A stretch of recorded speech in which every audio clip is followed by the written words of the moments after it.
Go Badgers. Time now for Eye Openers, and I'm going to kick us off. My eyes will be on Odell Beckham Jr. tonight, making his debut for the L.A. Rams. Monday Night Football. Rams, 49ers. See what OBJ puts together after his Browns tenure. I'll say it never quite took off. But Chris Broussard, the player who opened your eyes in Week 10, was blank.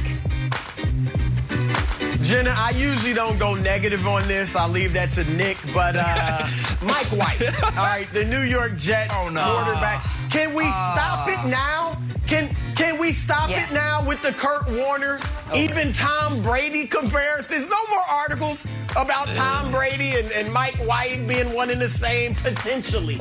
All right, New York, the media and the fans, and I get it, but they are starving. They are so hungry for a great quarterback that they turn the 5th round pick, the practice squad king, Mike White, into a cult hero. They made him Jeremy Lin in shoulder pads. All right, but he came crashing back to earth with a thud on Sunday. 4 interceptions in a bad loss to Buffalo, and he was just horrible. Threw 3 interceptions in the third quarter that decided it.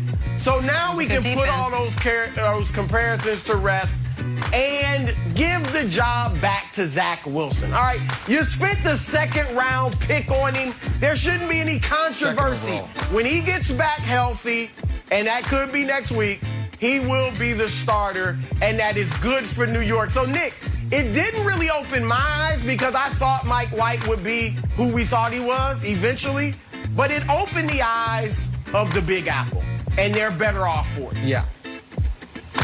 And Broussard misspoke there. He was 2nd overall pick on Zach Wilson, which I know is what you meant. But which is the point overall, of why you have to go with him. Let me just stay here for a moment.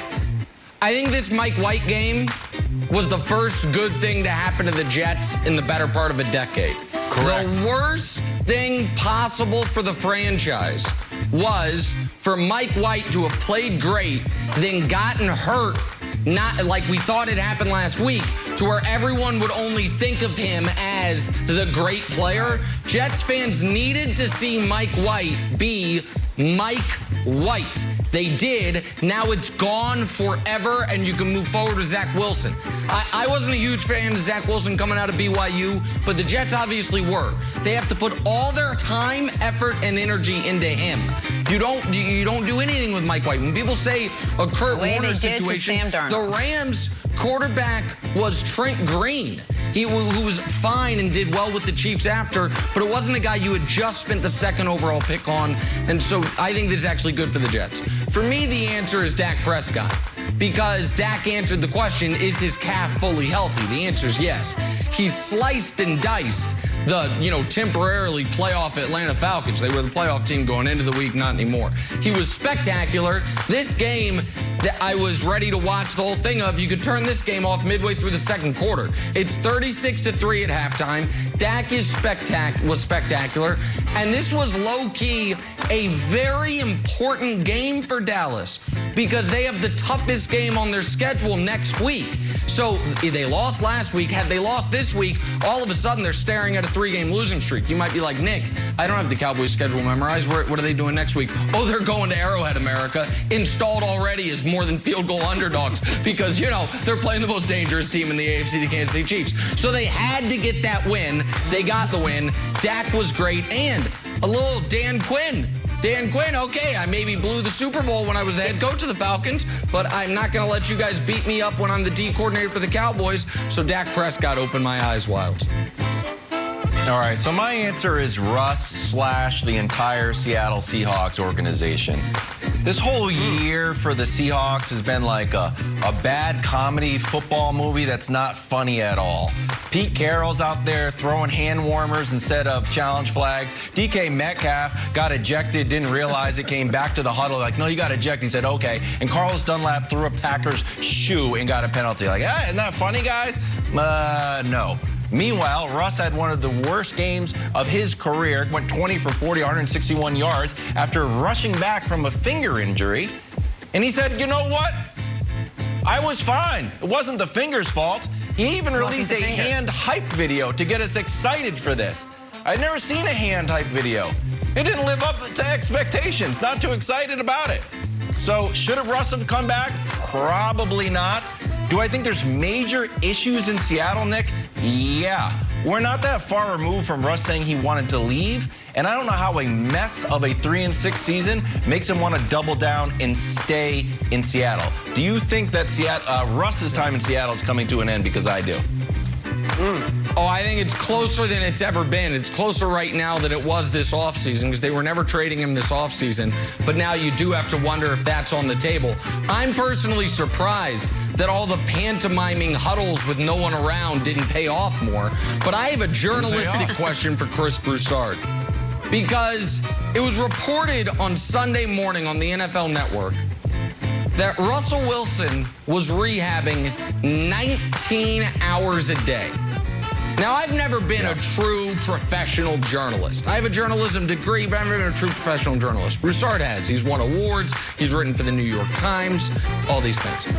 When a source gives you a story that you know is a total lie and fabrication, do you go with it? Do you ignore it?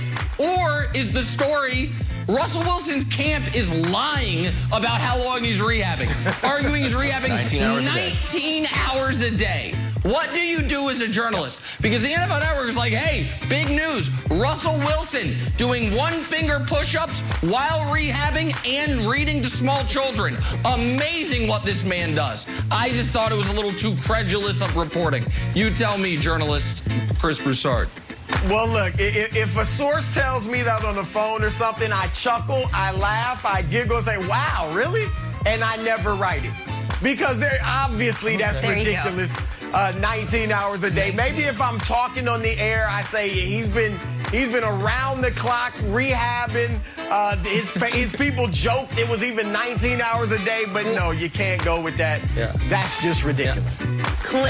If he'd only done Clearly, it should have been 20 hours. Seattle might have scored negative points. Yeah, they would have scored. We literally had the same joke, but we used different words. Yeah, we both use different words for it. Make the same point.